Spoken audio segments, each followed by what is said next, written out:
The National Weather Service refers to winter storms as deceptive killers because most deaths are indirectly related to storms, whether it's traffic accidents from icy roads or hypothermia.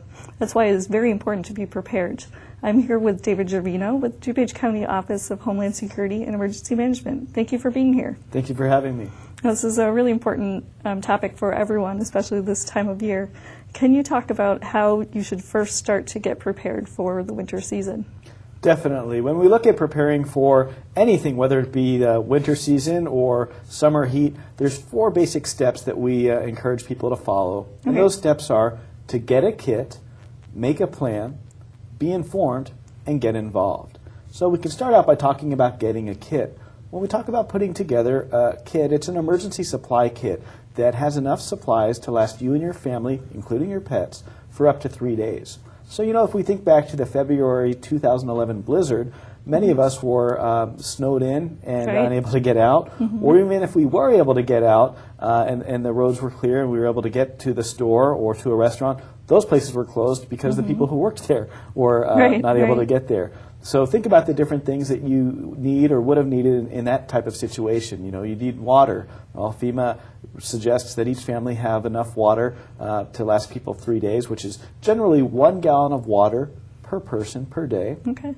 You'll need food, so you want to have non-perishable food that you can keep in your home. So if you're not able to get to the grocery store or a restaurant or they're closed, you're able to feed your family. And so, canned food with a can opener, granola bars, things of that nature. Okay. And then other things in your kit as well. So we know oftentimes in the winter when ice collects on power lines, it can weigh them down and cause them to snap, which causes power outages. So think of things like having a flashlight with extra batteries in case the power is out for quite a while. Think of having a weather radio that's got a battery backup and extra batteries for that so you can be alerted to upcoming storms. So that somewhat covers the get a kit step. There's other things you can keep in your kit, and particularly for winter preparedness, we encourage people to also keep a kit in their car, in case you should get stranded. Maybe you're driving to a meeting for work and you're there all day, and when you come out, it's been snowing all day, and your car is kind of trapped in the snow, and you need to be able to get out. So keeping things like a small shovel, something for traction, whether it be a scrap of carpet or some kitty litter, or something that you can pour on the ground in front of your tire. Things like a blanket in case you get stranded in your car. Taking precautions when you're traveling in terms of making sure that your gas tank is full. So generally, for me, because I work with emergencies and I'm always concerned about something happening, when I get down to about half a tank of gas, that's when I go and fill my tank up. That way, I'm never worried that I'm about to run out of gas if I'm stranded somewhere. And then also, having blankets, making sure your cell phone is charged and things of that nature. If you're taking a trip, making sure that your family members or friends know where you're going, they know the route you're taking, and when you expect to get there, so that if you don't show up, they know where to look for you. Now, how can you personalize your kit for your specific needs, like, for example, at home? Sure. So, take into account all the members of your families, including your pets. Many of us have pets, so make sure that you include pet food in your kit. If you have a pet, make sure that you keep your leash for your dog in the same place all the time. So if something happens and you have to leave, you know where that is. If you have a pet carrier for your cat, make sure you keep that at the ready and you know where that is. And then plan for other members of your family in terms of if you have kids, maybe in your kit you want to keep a card game or some toys, things of that nature. So again, thinking back to that February 2011 blizzard, if you're stuck in the house for 3 days and the power's out, you're not able to use the computer, you're not able to watch TV, what are you going to do to keep the kids entertained? Maybe do you have a coloring book and some crayons? Do you have some different card games, things of that nature? And then finally, consider people in your household who may be on medications or have other medical needs. How are you going to address those if you're not able to get that prescription refilled? Do you have extra supplies? Do you have an emergency contact number for your doctor or for someone else who can help out if an emergency occurs? Okay. So having all those things, making it right for you, can be part of making a kit. That's right. Okay, now the next one you talked about, make a plan. What sort of plan should we make? Sure. So you want to have a plan in place for any type of emergency. You want to make sure that you're every member of your family is familiar with that plan. You want to know with your child's school, for example, what's the school's plan in terms of early dismissal? If there's inclement weather and they're going to dismiss school early, does your child know where to go? Is there someone at home or a trusted neighbor or a friend that can look out for your child until you get home? You also want to have a communications plan. So if something were to happen and the power is out or the cell phone networks are down, you're unable to communicate with your family, where are you going to meet? Where's going to be your meeting place? What's possibly an out-of-state contact you can call? Because if it's a big emergency and local phone lines are overwhelmed, what we often see is you are able to make out-of-state calls. So make sure that in your plan you have a communications plan where you identify different people that you can call so that your family is able to track one another down and see where everyone is. And then also keep in mind that text messages often go through when cell phone calls don't. We saw that. I read that. Yeah, we saw that a few months ago with the Boston Marathon incident, where the cell phone system was overwhelmed. People were not able to make phone calls, but they were able to send text messages. Okay. One other thing, too, in terms of making a communications plan, so many of us these days rely on the address books in our cell phone. My parents moved years ago, and I just programmed their new phone number into my phone, but I don't have it memorized because I just look up in my phone, Mom and Dad, when I want to call them. Right. But if the power goes out for several days and I'm not able to charge my cell phone, even if I do find another phone to use, I'm not going to be able to call them unless I have that number written down. So we encourage in a communications plan everyone to have important phone numbers written down. Keep that with you in your wallet or in your emergency kit. Okay, that's a great idea. I don't know how I do with memorizing numbers, and if there's an emergency, we'd have a problem. Right. Anything else you should do when you're making a plan? You also want to just make sure that you're including everyone in your plan and make sure that everyone's aware of it. We work a lot. We work very closely with a lot of private sector entities, different companies and corporations. And one of the things I see in meeting with a lot of companies is that in many cases, the heads of the companies are very familiar with the plan, but the people actually responsible for implementing that plan, the entry-level workers, middle management, are not as familiar. So similarly, translating that then to your family, make sure it's not just the parents coming up with a plan and not telling their kids what the plan is. I think there's sometimes some reticence on the part of parents to talk with children about emergencies for fear that it's going to scare them or make them uneasy. But in fact, talking to your kids in advance will make them feel more comfortable when something does happen because they know that there's a plan in place. They've talked about it before. Instead of worrying about it and keeping it to themselves, this is something you've enabled them to discuss with you, and things should go a lot smoother. You're going to talk about, you talk with workplaces. Should you also know kind of your workplace's winter plan? Is that a good idea? Absolutely. Make sure that you know, if you're fortunate enough to be able to work from home, how was that decision made? Is that something you have to check with your supervisor? Or if, what is your business's plans in terms of what's called continuity of operations, so that if for whatever reason the facility is not accessible due to a winter storm, how are you still able to work? Are you able to log on through an online website or something? Are you able to log on to your company's server? Do you have the password for that? Is that something you've tried to do before? And it's important for companies to practice this continuity of operations and disaster recovery drills so that we're prepared not only at home with our families, but also at the workplace. Yeah, I think that's something people maybe don't think about. Right. Now, how about traveling? Winter is a lot of times a time for traveling. If people are over the holidays going to be going different places, what are some special considerations for when you're traveling? You definitely want to allow extra travel time during winter weather, and especially if there's like a winter weather advisory or if it's snowing, we have a blizzard advisory. Really consider putting your trip off if at all possible. You want to, again, let people know if you are going to take a trip, let them know where you're going, the route that you're taking.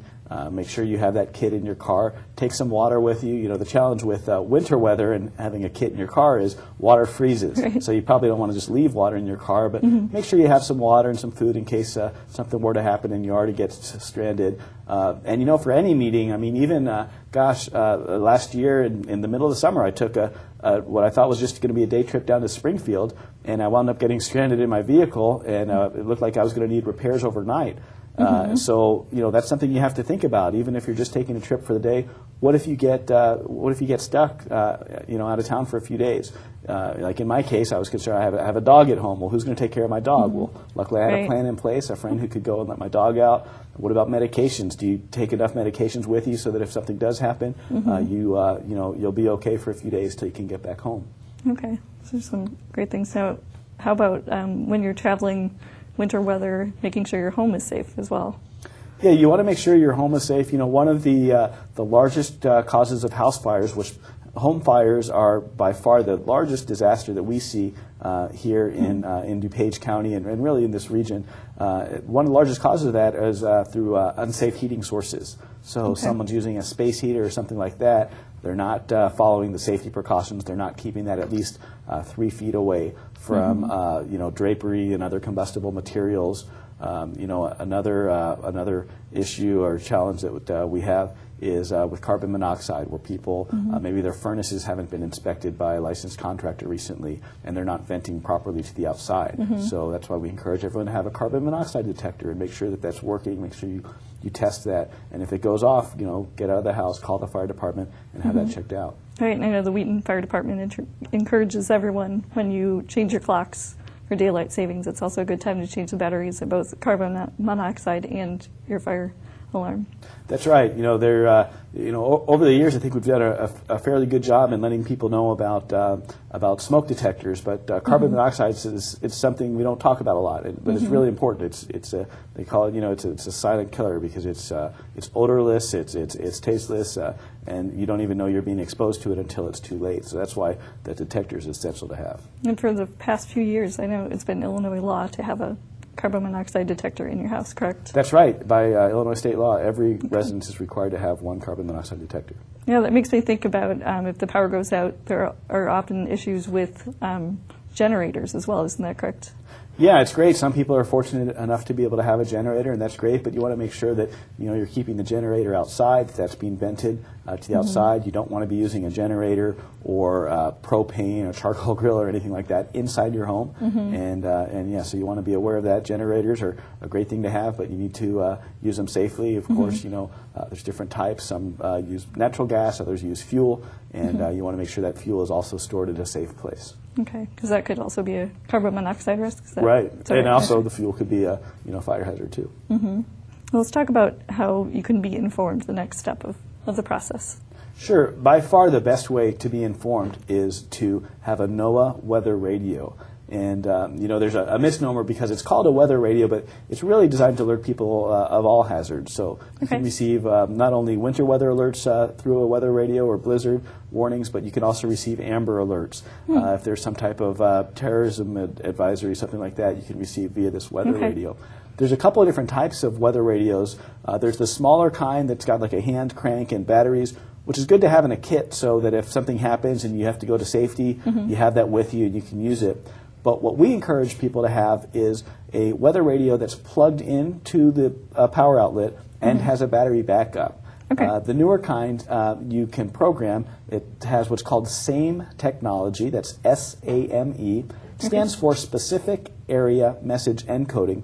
Basically what that does is it enables the user to program the radio so you only receive the types of alerts you want to receive for the areas in which you want to receive them. So we really encourage everyone at their residence and every place of work to have at least one NOAA weather radio. That's how our employees receive alerts as well.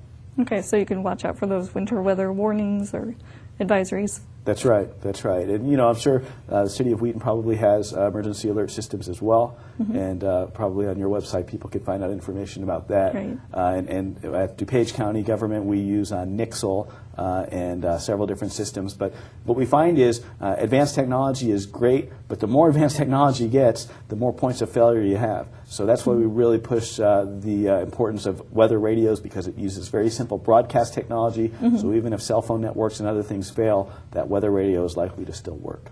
Okay, great. Is there anything else you should do to be informed when it comes to winter weather? Yeah, before you take a trip or before you're going out for the day, check the forecast and consider making alternate plans or consider adjusting your plans in terms of if winter weather is expected.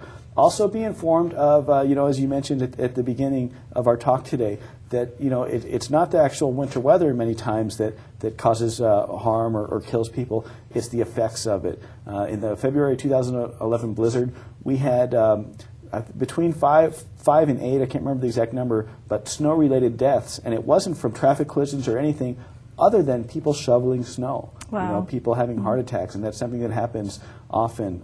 Is that people are getting overheated and they're not realizing because it's cold out, so consider helping your neighbor. If you have a neighbor who's older or maybe who's not in the best shape, consider helping them shovel their snow, and keep in mind that is generally the largest the amount of deaths from winter weather, at least in our experience here at DuPage in the last few years, is due to people overexerting themselves in snow shoveling. And people who have snow blowers help out your neighbors. Exactly, Yeah. right. Right. Is there anything else? That's kind of a segue into getting involved. Right. It sounds like a way to get involved, help your neighbors. Absolutely. Yeah, get involved in your community. Wheaton has a rich history of volunteerism. One of our largest community emergency response teams, or CERT teams, is the Milton Township CERT team, which is comprised of several residents from here in Wheaton. So, check in with on protectdupage.org. You can find out information about how to volunteer and how to get involved. But check in on your neighbors, especially if they belong to a population that's particularly vulnerable to winter weather. So, they have young kids maybe, or elderly adults, or people living alone. Take an active role in helping the community be prepared. Okay, great. Are there any other resources you can think of? protectdupage.org would be DuPage County's website for emergency management. Yeah, protectdupage.org is our website. There's also the National Weather Service website. The site that serves this area would be weather.gov/Chicago. That's weather.gov/Chicago. You can also go to chicagoredcross.org, and find out all about winter weather preparedness. Great. And will there be other resources as well linked on your website? Yes, we'll have several resources and informational videos that residents can view to help them and their families be prepared for this winter weather we're expecting this season. Well, you never know what you're going to get in this area in the winter, so this is a really important topic, and I really appreciate you being here. Thank you.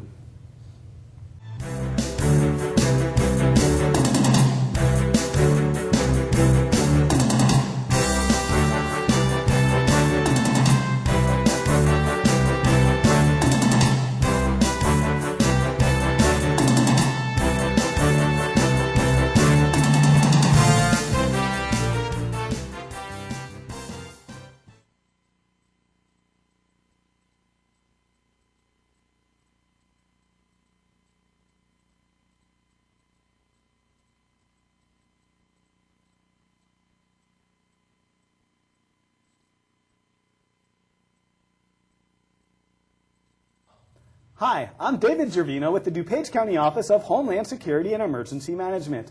November is Winter Storm Preparedness Month, and we encourage you to be prepared for winter storms. For information about how to get a kit, make a plan, be informed, and get involved, please visit us online at protectdupage.org.